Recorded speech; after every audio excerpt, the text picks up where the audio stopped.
Untuk menumbuhkan kehadiran Allah, mulailah hari dengan salat. Ingatlahnya di setiap pekerjaan dan saat bersama keluarga. Halo, ini Suara Jiwa. Saya ingin bercerita tentang cara menumbuhkan kehadiran Allah dalam kehidupan sehari-hari. Assalamualaikum warahmatullahi wabarakatuh. Bagaimana jika luka yang selama ini kau sembunyikan justru menjadi jalan menuju cahaya? Bagaimana jika kegagalan yang membuatmu hampir menyerah ternyata adalah cara Allah memanggilmu pulang?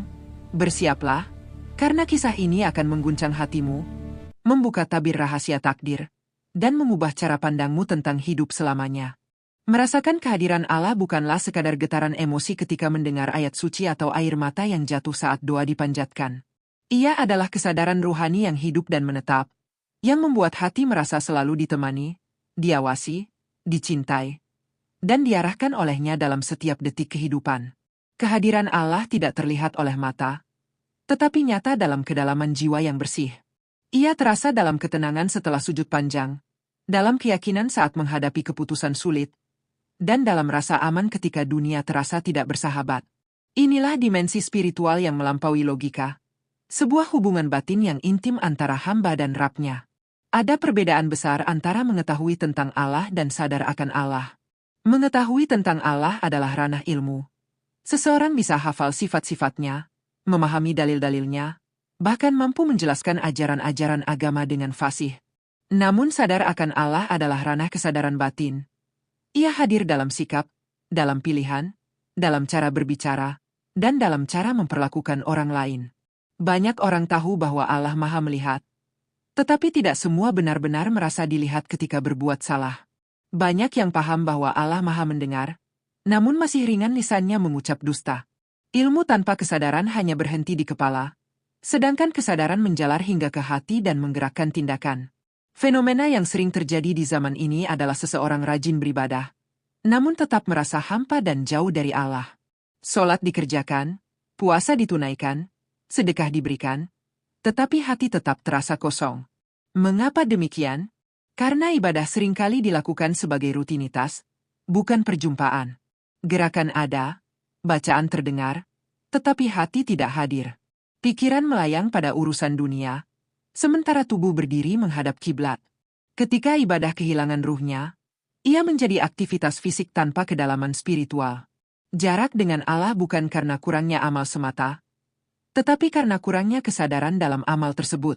Kesibukan dunia modern juga menjadi salah satu sebab kaburnya rasa kehadiran ilahi. Notifikasi yang tak henti berbunyi, tuntutan pekerjaan yang menekan, persaingan sosial yang melelahkan, serta arus informasi yang tak terbendung membuat hati terus teralihkan. Manusia hidup dalam kecepatan, tetapi kehilangan kedalaman. Ia terhubung dengan ribuan orang melalui layar, namun terputus dari Tuhannya. Dalam hiruk-pikuk ini, hati menjadi keras tanpa disadari. Ia jarang diam, jarang merenung, jarang benar-benar hadir. Padahal kesadaran akan Allah tumbuh dalam keheningan, dalam tafakur, dalam ruang-ruang sunyi yang memberi kesempatan jiwa untuk berbicara dengan penciptanya. Urgensi membangun kesadaran ilahi di zaman modern bukan lagi pilihan tambahan, melainkan kebutuhan mendesak. Tanpa kesadaran akan Allah, manusia mudah terseret arus materialisme, mengukur nilai diri dari harta, jabatan, dan pengakuan. Ia menjadi rapuh ketika gagal, sombong ketika berhasil, dan gelisah ketika kehilangan. Namun ketika kesadaran ilahi tumbuh, hidup memiliki pusat yang kokoh. Keberhasilan tidak membuatnya lupa diri, kegagalan tidak menghancurkan harga dirinya, dan ujian tidak meruntuhkan harapannya. Ia tahu bahwa setiap peristiwa berada dalam genggaman Allah, dan keyakinan itu melahirkan ketenangan yang tidak bisa dibeli oleh apapun. Pada akhirnya, merasakan kehadiran Allah adalah perjalanan batin yang harus diperjuangkan setiap hari. Ia tidak datang secara instan, tetapi tumbuh dari hati yang terus dilatih untuk peka. Dari sujud yang lebih khusyuk, dari zikir yang lebih sadar, dari niat yang lebih tulus. Ketika kesadaran itu mulai menyala, hidup tidak lagi terasa kosong meski sederhana, dan tidak lagi terasa sepi meski sendirian. Karena dimanapun seorang hamba berada, ia yakin bahwa Allah lebih dekat dari urat lehernya, dan kesadaran itulah yang mengubah seluruh cara ia memandang dunia dan menjalani kehidupan. Setelah memahami bahwa merasakan kehadiran Allah adalah kesadaran batin yang hidup, pertanyaan berikutnya menjadi sangat mendasar. Mengapa kesadaran itu sulit tumbuh dalam diri sebagian orang?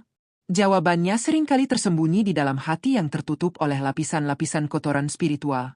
Hati adalah pusat rasa, pusat iman, sekaligus pusat arah hidup manusia. Jika hati jernih, maka cahaya ilahi mudah memantul di dalamnya. Namun jika hati dipenuhi debu kesombongan, noda iri, dan kerak kelalaian, maka cahaya itu terhalang. Seolah-olah Allah terasa jauh padahal yang tertutup sebenarnya adalah batin kita sendiri. Penyakit hati tidak selalu terlihat dari luar. Seseorang bisa tampak religius, aktif dalam kegiatan keagamaan, bahkan menjadi panutan, namun di dalam dirinya tumbuh riak yang halus. Ingin dipuji, ingin diakui, ingin dianggap paling benar. Ria dan ujub adalah racun yang bekerja diam-diam. Ia tidak membuat seseorang meninggalkan ibadah, tetapi menggerogoti makna ibadah itu sendiri. Ketika tujuan bergeser dari mencari ridha Allah menjadi mencari tepuk tangan manusia, maka hubungan spiritual perlahan berubah arah.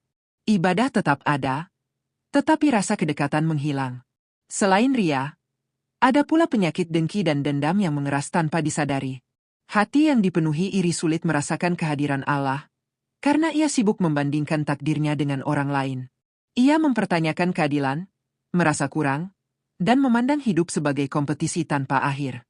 Padahal kesadaran ilahi tumbuh dalam hati yang lapang, yang mampu menerima pembagian rezeki dan takdir dengan ridha. Selama hati masih sibuk memelihara kebencian, sulit baginya untuk benar-benar tenang dalam sujud. Proses membersihkan hati dimulai dari muhasabah, keberanian untuk menilai diri sendiri dengan jujur. Muhasabah bukan sekadar mengingat kesalahan, tetapi menyadari pola kelemahan yang berulang. Mengapa mudah marah? Mengapa cepat tersinggung? Mengapa sulit ikhlas? Pertanyaan-pertanyaan ini bukan untuk menyalahkan diri, melainkan untuk membuka pintu perbaikan. Ketika seseorang berani melihat celahnya sendiri sebelum menunjuk kesalahan orang lain, saat itulah perjalanan penyucian dimulai. Taubat menjadi langkah berikutnya yang tidak bisa ditunda. Taubat bukan hanya ucapan istighfar di bibir, tetapi pergeseran arah hati. Ia adalah pengakuan tulus bahwa tanpa bimbingan Allah, manusia mudah tergelincir. Setiap air mata penyesalan yang lahir dari kesadaran sejati adalah bukti bahwa hati belum mati. Justru dalam momen merasa bersalah itulah seseorang paling dekat dengan Allah, karena ia datang dalam keadaan rendah dan membutuhkan. Hati yang pernah hancur oleh penyesalan seringkali menjadi lebih lembut dan lebih mudah menerima cahaya petunjuk. Membersihkan hati juga berarti melatih keikhlasan dalam hal-hal kecil. Tidak semua amal besar, tetapi setiap amal bisa bernilai besar jika niatnya lurus. Senyum yang tulus, bantuan sederhana tanpa berharap balasan, doa yang dipanjatkan diam-diam untuk orang lain. Semua itu adalah latihan keikhlasan ibarat akar yang tidak terlihat, namun menentukan kokohnya pohon iman. Tanpa akar yang kuat, pohon mudah tumbang diterpa ujian. Di tengah dunia modern yang penuh pencitraan, menjaga hati menjadi tantangan yang semakin berat. Media sosial mendorong manusia untuk memamerkan pencapaian, kebaikan, bahkan ibadahnya. Tanpa kewaspadaan, hati mudah tergelincir pada keinginan untuk dilihat dan dipuji. Maka menjaga hati hari ini bukan hanya tentang menghindari dosa besar, tetapi juga tentang mengontrol niat dalam ruang-ruang digital. Kesadaran ilahi harus hadir bahkan ketika tidak ada manusia yang melihat, termasuk ketika jari jemari kita bergerak di atas layar. Hati yang bersih tidak berarti hati yang tidak pernah salah. Ia adalah hati yang cepat kembali. Setiap kali tergelincir, ia segera sadar dan memperbaiki diri. Setiap kali lalai, ia segera bangun dan mengingat Allah. Konsistensi dalam kembali inilah yang membuat hati tetap hidup. Seperti cermin yang rutin dibersihkan, ia mungkin terkena debu setiap hari, tetapi tidak dibiarkan kusam terlalu lama. Ketika hati mulai bersih, perubahan terasa perlahan namun nyata. Ibadah menjadi lebih hidup, doa terasa lebih dalam, dan ayat-ayat Al-Quran seperti berbicara langsung kepada jiwa. Hal-hal sederhana menghadirkan rasa syukur, dan ujian tidak lagi terasa sebagai hukuman, melainkan pelajaran. Inilah tanda bahwa kesadaran akan Allah mulai tumbuh kuat di dalam diri.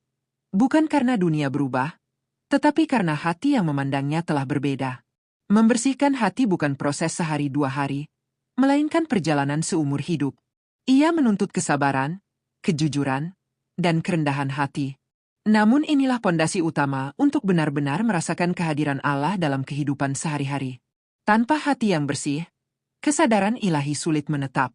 Dengan hati yang terjaga, Setiap langkah, setiap napas, dan setiap detik kehidupan menjadi ruang perjumpaan yang terus-menerus dengannya.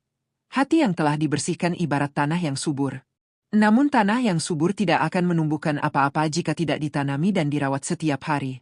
Setelah proses penyucian hati, langkah berikutnya adalah membangun rutinitas ibadah yang benar-benar hidup. Bukan sekadar daftar kewajiban yang dicentang. Ibadah bukan aktivitas tambahan dalam jadwal yang sibuk, melainkan pusat energi yang menghidupkan seluruh aktivitas. Disinilah kesadaran ilahi diuji. Apakah ibadah menjadi beban, atau justru menjadi kebutuhan? Sholat, misalnya, sering dipahami sebagai kewajiban 5 waktu yang harus ditunaikan. Padahal sholat adalah momen perjumpaan paling intim antara hamba dan Rabb-Nya. Ia bukan sekadar gerakan berdiri, rukuk, dan sujud, melainkan dialog sunyi yang syarat makna. Ketika hati benar-benar hadir, takbir pembuka terasa seperti membuka pintu menuju ruang suci yang jauh dari hiruk-pikuk dunia. Dalam sujud, dahi menyentuh bumi, tetapi jiwa justru naik mendekat kepada Yang Maha Tinggi. Sholat yang hidup bukan yang paling lama durasinya, tetapi yang paling sadar kehadirannya. Seringkali jarak dengan Allah bukan karena kurangnya jumlah sholat, melainkan karena hilangnya kehusyukan. Pikiran berkelana ke urusan pekerjaan, rencana bisnis, atau masalah rumah tangga, sementara lisan tetap melafalkan ayat.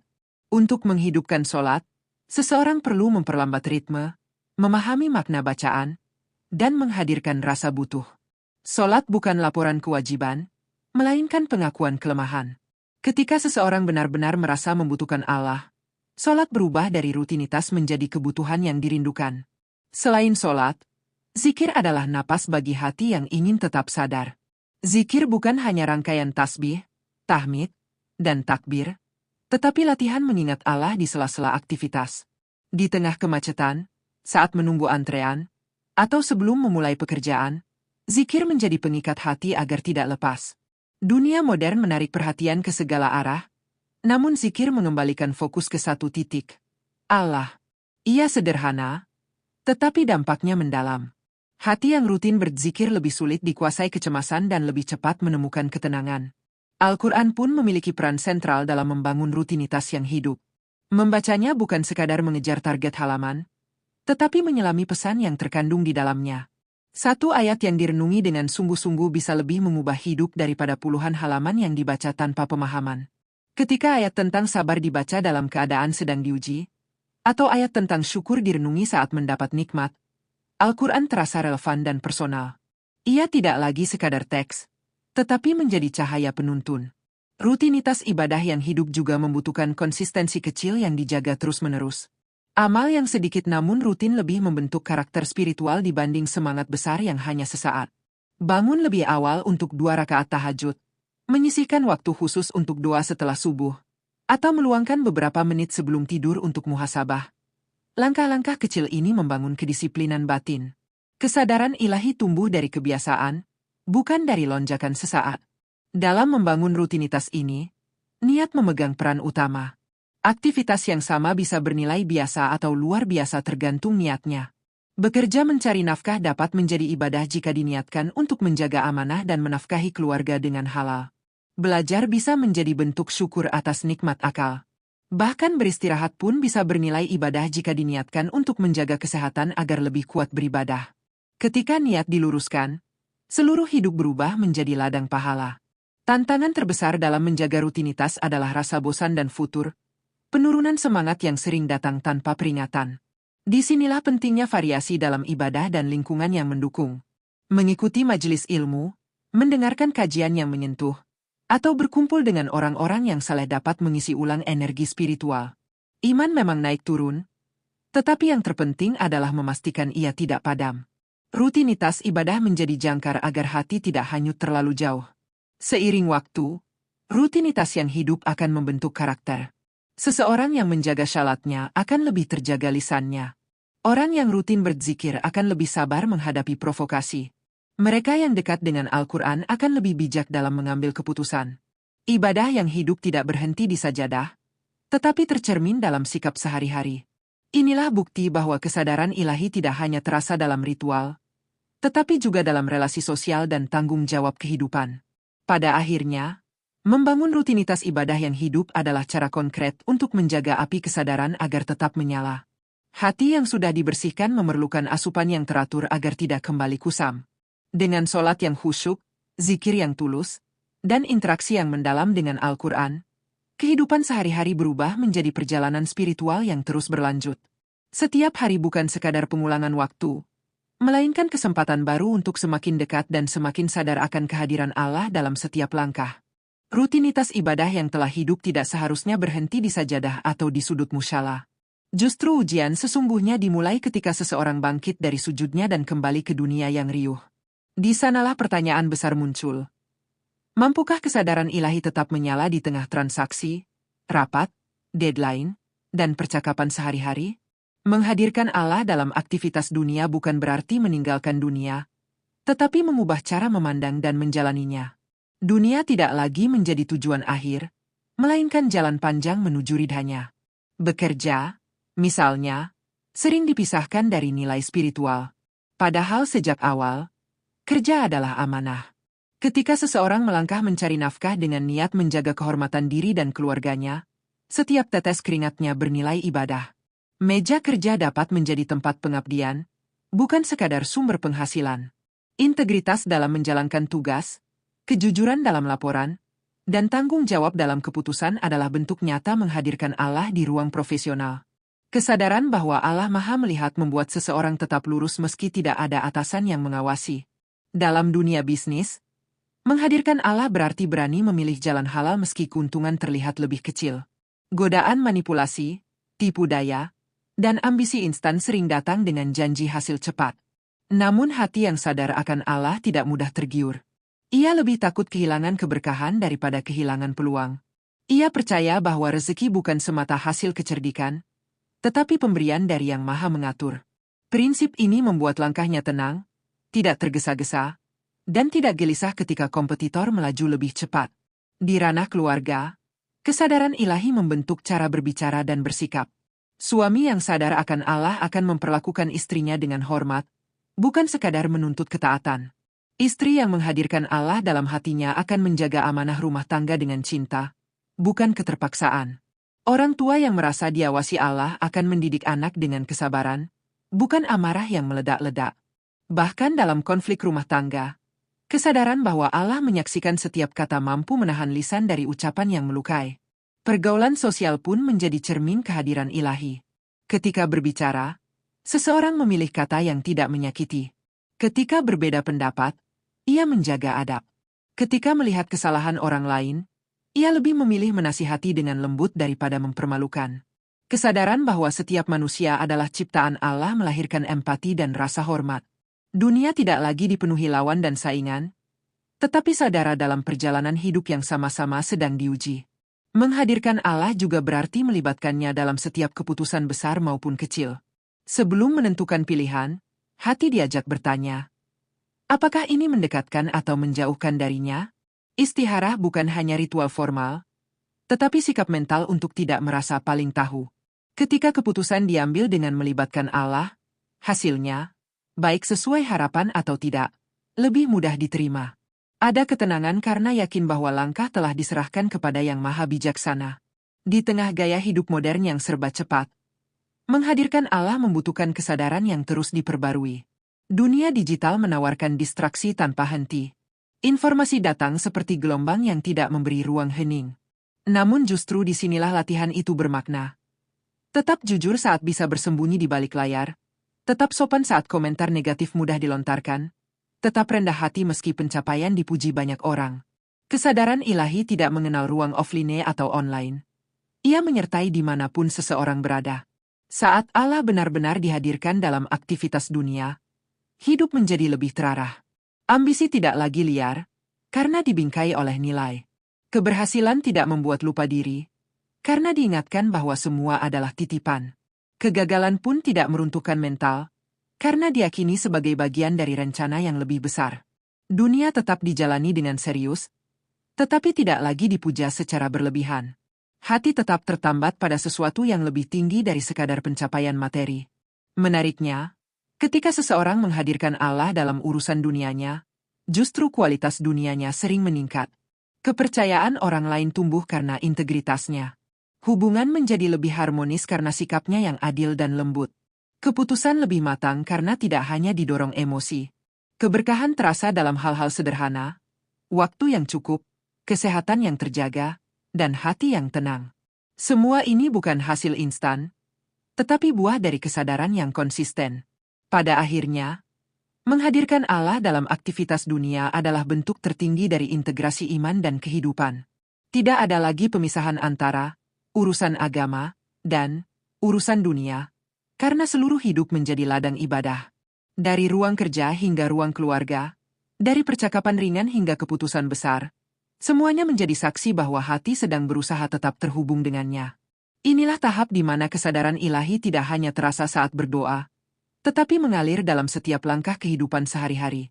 Ketika Allah telah dihadirkan dalam ibadah dan aktivitas dunia, perjalanan spiritual tidak serta-merta menjadi mulus tanpa gelombang. Justru pada titik inilah ujian datang dengan wajah yang beragam. Ada yang berupa kehilangan, kegagalan, sakit, pengkhianatan, atau tekanan hidup yang terasa berat. Namun bagi hati yang telah belajar sadar, ujian bukan lagi sekadar musibah, melainkan pesan. Ia bukan tanda kebencian, melainkan sarana pendidikan. Disinilah kualitas kesadaran ilahi benar-benar diuji. Apakah tetap yakin saat keadaan tidak sesuai harapan? Banyak orang merasa dekat dengan Allah saat hidup berjalan lancar, tetapi mulai goyah ketika doa belum terjawab. Padahal ujian seringkali menjadi cara Allah menarik hambanya agar kembali menengadah. Dalam kondisi lapang, manusia cenderung lupa. Dalam kondisi sempit, ia lebih mudah ingat. Tangisan dalam doa yang lahir dari kesulitan sering lebih jujur daripada doa panjang dalam kelapangan. Ujian menggugurkan kesombongan, meruntuhkan rasa mampu, dan menyadarkan bahwa manusia sepenuhnya bergantung padanya. Sabar menjadi kunci pertama dalam mengelola ujian. Namun sabar bukan berarti pasif tanpa usaha. Sabar adalah kemampuan menahan diri dari keluh kesah berlebihan, dari prasangka buruk kepada Allah, dan dari keputusan gegabah yang merusak. Sabar adalah kestabilan hati di tengah badai. Ia tidak selalu berarti tidak menangis, tetapi berarti tetap percaya. Orang yang sabar boleh saja merasa sedih, tetapi ia tidak kehilangan arah. Selain sabar, syukur juga memainkan peran penting, bahkan di tengah kesulitan. Syukur dalam ujian terdengar paradoks, tetapi di sanalah kedalaman iman terlihat. Syukur bukan karena menikmati penderitaan, melainkan karena menyadari bahwa di balik setiap ujian masih ada nikmat yang tersisa. Masih ada napas, masih ada kesempatan memperbaiki diri, masih ada pelajaran yang membentuk kedewasaan. Syukur menjaga hati agar tidak tenggelam dalam kegelapan masalah. Tawakal menjadi pelengkap dari sabar dan syukur. Tawakal bukan menyerah sebelum berjuang, melainkan menyerahkan hasil setelah berusaha maksimal. Dalam ujian finansial, seseorang tetap bekerja dan mencari solusi, tetapi hatinya tidak terikat pada hasil semata. Dalam ujian kesehatan, ia berikhtiar berobat, namun tidak putus asa jika prosesnya panjang. Tawakal membuat jiwa ringan, karena beban hasil tidak sepenuhnya dipikul sendiri. Ada keyakinan bahwa Allah lebih tahu apa yang terbaik. Seringkali, hikmah ujian baru terlihat setelah waktu berlalu. Di era modern, ujian tidak hanya datang dalam bentuk kesulitan, tetapi juga dalam bentuk kelimpahan. Kesuksesan, popularitas, dan kemudahan bisa menjadi ujian yang lebih halus. Banyak yang gagal bukan saat miskin, tetapi saat kaya. Banyak yang lalai bukan saat susah, tetapi saat dipuji dan disanjung. Kesadaran ilahi menuntut kewaspadaan dalam dua kondisi ekstrim, saat terpuruk dan saat berada di puncak. Keduanya sama-sama memuji keikhlasan dan ketergantungan kepada Allah. Mengelola ujian dengan benar akan memperdalam rasa kehadiran Allah. Saat tidak ada lagi tempat bergantung selain Dia, hati belajar bersandar sepenuhnya. Dalam keheningan malam setelah hari yang berat, doa terasa lebih khusyuk. Dalam air mata yang jatuh tanpa saksi, ada kedekatan yang sulit dijelaskan. Ujian memotong keterikatan pada dunia dan menguatkan ikatan dengan Sang Pencipta. Orang yang berhasil melewati ujian dengan iman yang terjaga biasanya memiliki pandangan hidup yang lebih matang. Ia tidak mudah menghakimi penderitaan orang lain, karena pernah merasakan rapuh. Ia lebih lembut dalam menasihati, karena tahu beratnya beban hidup. Empati tumbuh, kesombongan luruh. Ujian yang dikelola dengan benar melahirkan pribadi yang lebih dalam, bukan lebih keras. Pada akhirnya, ujian bukanlah penghalang dalam perjalanan menuju Allah, melainkan jembatan yang menguatkan hubungan dengannya. Setiap kesulitan adalah undangan untuk lebih dekat. Setiap air mata adalah saksi bahwa hati masih hidup. Jika disikapi dengan sabar, syukur, dan tawakal, ujian berubah menjadi jalan cahaya. Dan di sanalah kesadaran ilahi tidak hanya dipahami sebagai konsep, tetapi benar-benar dirasakan dalam denyut kehidupan yang paling nyata. Setelah melewati fase ujian yang menempa jiwa, satu hal menjadi semakin jelas. Iman tidak tumbuh di ruang hampa. Ia dipengaruhi oleh lingkungan tempat seseorang berpijak, oleh orang-orang yang mengelilinginya, oleh suasana yang setiap hari ia hirup. Hati yang sudah dibersihkan, ibadah yang mulai hidup, dan kesadaran ilahi yang telah terbangun bisa menguat atau justru melemah tergantung lingkungan yang menaunginya. Maka memilih lingkungan bukan sekadar urusan sosial, tetapi keputusan spiritual. Teman memiliki pengaruh yang lebih besar daripada yang sering disadari. Seseorang yang berada di tengah lingkaran yang gemar mengingat Allah akan lebih mudah menjaga syalatnya, lisannya, dan akhlaknya. Sebaliknya, jika ia berada di lingkungan yang meremehkan nilai agama, perlahan standar benar dan salah bisa bergeser. Awalnya hanya ikut tertawa saat ghibah, lama-lama menjadi pelaku utama. Awalnya hanya menunda sholat karena ajakan nongkrong, lama-lama meninggalkannya tanpa rasa bersalah. Lingkungan bekerja secara halus namun konsisten membentuk kebiasaan. Komunitas yang baik bukan berarti kumpulan manusia tanpa celah, melainkan mereka yang sama-sama berusaha memperbaiki diri. Di sana, nasihat tidak terasa sebagai serangan, tetapi sebagai bentuk kepedulian. Kesalahan tidak diumbar, melainkan dibimbing. Semangat ibadah tidak dipamerkan, tetapi saling dikuatkan. Dalam lingkungan seperti ini, iman seperti api kecil yang dijaga bersama agar tidak padam diterpa angin kehidupan.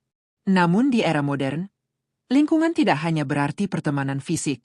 Dunia digital telah menjadi ruang sosial baru yang sangat memengaruhi hati. Apa yang dilihat setiap hari di layar ponsel, konten, komentar, berita, gaya hidup, perlahan membentuk cara pandang. Jika yang dikonsumsi adalah hal-hal yang melalaikan, maka hati menjadi berat untuk mengingat Allah. Sebaliknya, jika yang dipilih adalah konten yang membangun, maka ia menjadi pengingat yang terus mengalir. Mengelola lingkungan digital sama pentingnya dengan memilih teman di dunia nyata. Lingkungan rumah pun memegang peranan penting. Suasana rumah yang penuh dengan doa, lantunan Al-Quran, dan percakapan yang baik menciptakan energi spiritual yang menenangkan. Anak-anak yang tumbuh dalam rumah seperti ini lebih mudah mengenal nilai keimanan sejak dini. Sebaliknya, rumah yang dipenuhi pertengkaran, kata-kata kasar, dan kelalaian akan membentuk hati yang keras. Menghadirkan Allah dalam keluarga berarti menciptakan atmosfer yang membuat setiap anggota merasa dekat dengannya. Selain manusia dan media, lingkungan fisik juga memengaruhi kualitas iman. Ruang yang rapi dan bersih memberi ketenangan, sedangkan kekacauan sering memicu stres dan kelalaian. Menyediakan sudut kecil untuk beribadah, meski sederhana, dapat menjadi pengingat visual akan prioritas hidup. Di sanalah seseorang bisa berhenti sejenak dari kesibukan, menarik napas, dan mengingat kembali tujuan utamanya. Terkadang, menjaga lingkungan berarti berani menjaga jarak.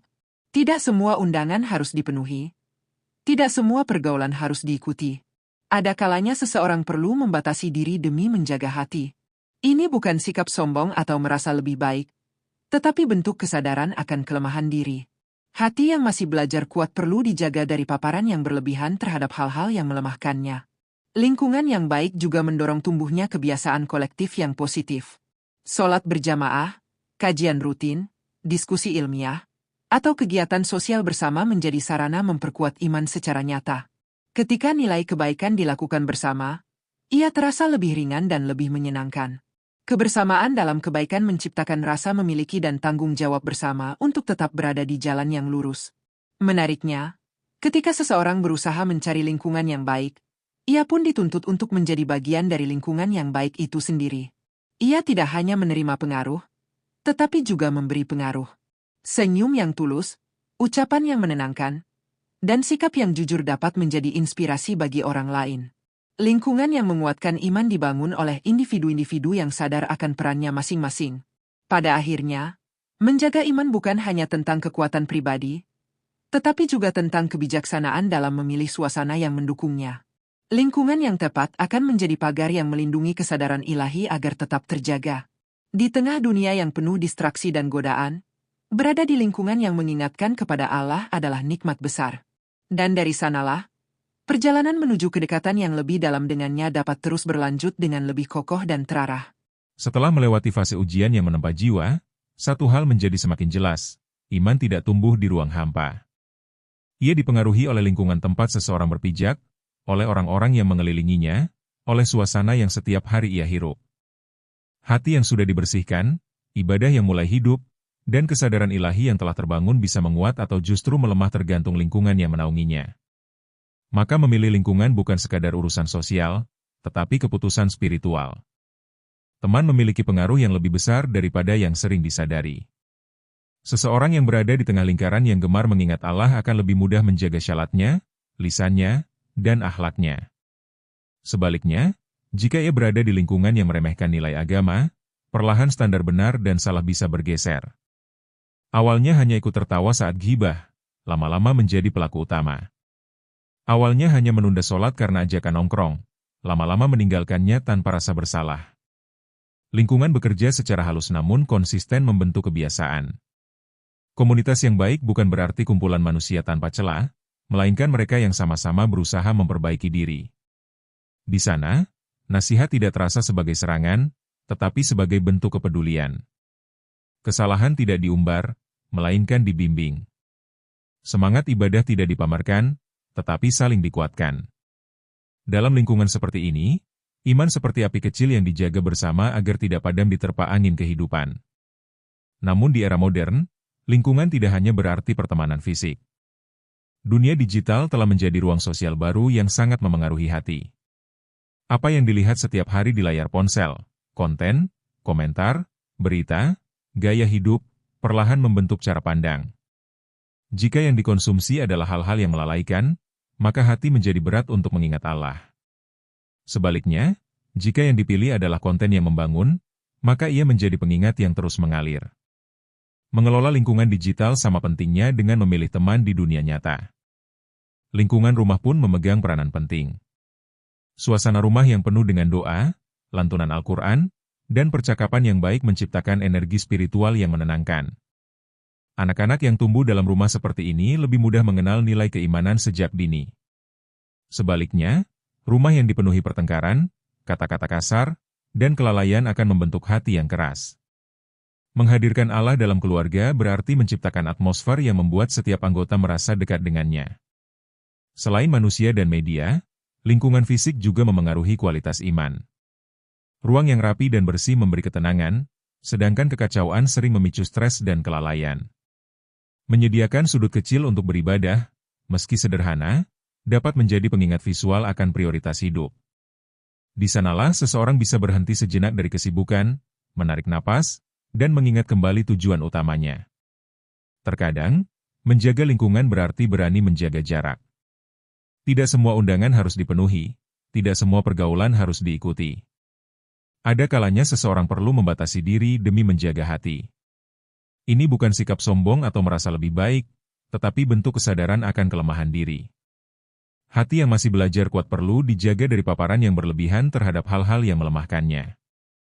Lingkungan yang baik juga mendorong tumbuhnya kebiasaan kolektif yang positif. Sholat berjamaah, kajian rutin, diskusi ilmiah, atau kegiatan sosial bersama menjadi sarana memperkuat iman secara nyata. Ketika nilai kebaikan dilakukan bersama, ia terasa lebih ringan dan lebih menyenangkan. Kebersamaan dalam kebaikan menciptakan rasa memiliki dan tanggung jawab bersama untuk tetap berada di jalan yang lurus. Menariknya, ketika seseorang berusaha mencari lingkungan yang baik, ia pun dituntut untuk menjadi bagian dari lingkungan yang baik itu sendiri. Ia tidak hanya menerima pengaruh, tetapi juga memberi pengaruh. Senyum yang tulus, ucapan yang menenangkan, dan sikap yang jujur dapat menjadi inspirasi bagi orang lain. Lingkungan yang menguatkan iman dibangun oleh individu-individu yang sadar akan perannya masing-masing. Pada akhirnya, menjaga iman bukan hanya tentang kekuatan pribadi, tetapi juga tentang kebijaksanaan dalam memilih suasana yang mendukungnya. Lingkungan yang tepat akan menjadi pagar yang melindungi kesadaran ilahi agar tetap terjaga. Di tengah dunia yang penuh distraksi dan godaan, berada di lingkungan yang mengingatkan kepada Allah adalah nikmat besar. Dan dari sanalah, perjalanan menuju kedekatan yang lebih dalam dengannya dapat terus berlanjut dengan lebih kokoh dan terarah. Lingkungan yang baik telah menjadi pagar yang menjaga iman, namun pagar saja tidak cukup jika bagian dalamnya kosong. Pada titik ini, perjalanan memasuki wilayah yang lebih dalam, melatih kesadaran ihsan. Jika iman adalah keyakinan dan Islam adalah praktik, maka ihsan adalah kualitas tertinggi dari keduanya. Beribadah seakan-akan melihat Allah, dan jika tidak mampu, yakin bahwa Allah melihat setiap gerak-gerik kita. Inilah level kesadaran yang membuat kehadiran Allah tidak lagi hanya dirasakan sesekali, tetapi menetap dalam setiap detik kehidupan. Ihsan bukan konsep abstrak yang sulit dicapai, melainkan latihan kesadaran yang terus diasah. Ia dimulai dari hal sederhana, menyadari bahwa setiap pikiran pun berada dalam pengawasan Allah. Bukan hanya tindakan besar yang dicatat, tetapi juga lintasan hati yang paling tersembunyi.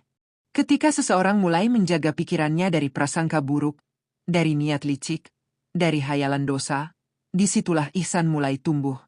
Ia menjadi penjaga internal yang lebih kuat daripada aturan eksternal manapun.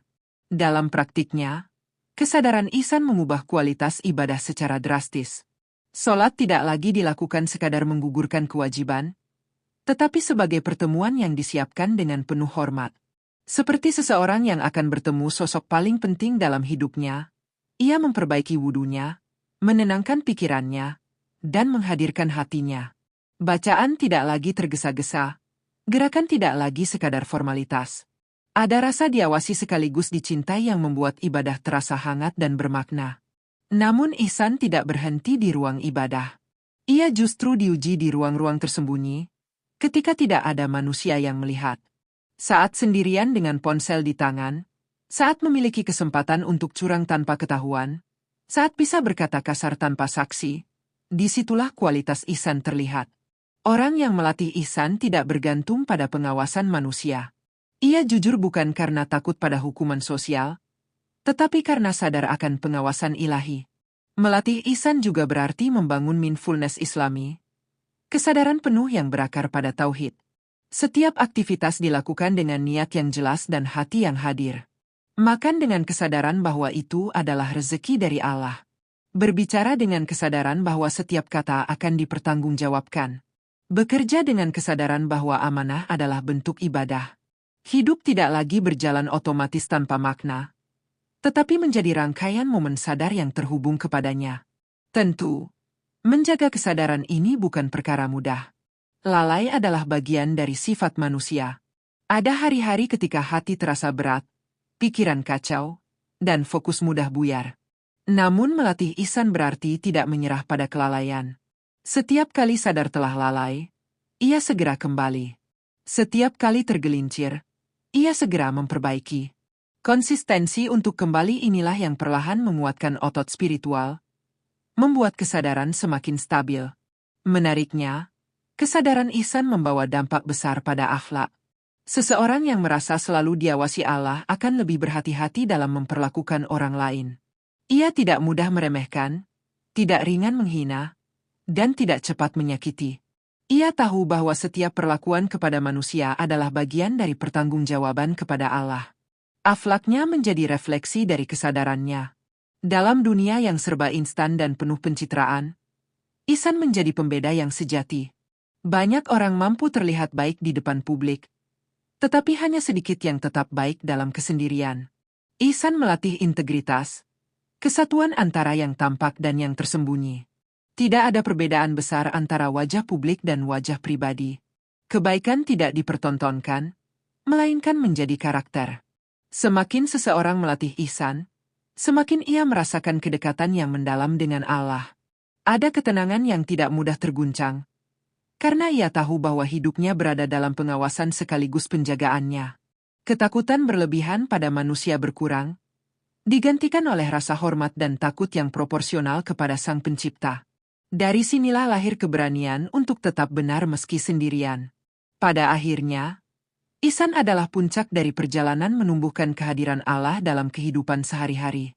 Ia bukan sekadar teori, tetapi kualitas jiwa yang dibangun perlahan melalui latihan sadar yang konsisten. Ketika ihsan telah bersemi, Setiap detik kehidupan menjadi ruang ibadah. Setiap tempat menjadi saksi ketaatan. Dan setiap langkah menjadi bagian dari perjalanan pulang menujunya dengan hati yang hidup dan bercahaya.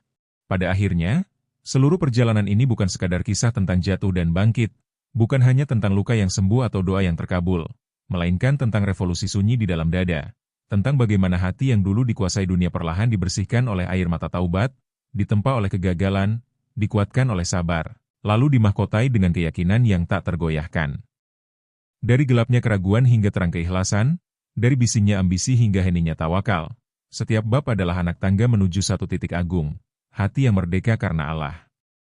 Dan ketika hati telah sampai di sana, dunia tak lagi menjadi penjara, melainkan ladang amal, bukan lagi tujuan, melainkan jembatan, bukan lagi tuan, melainkan alat. Inilah puncak perjalanan, saat jiwa berdiri tegak, tak gentar oleh badai, tak silau oleh gemerlap, karena ia telah menemukan cahaya yang tidak pernah padam.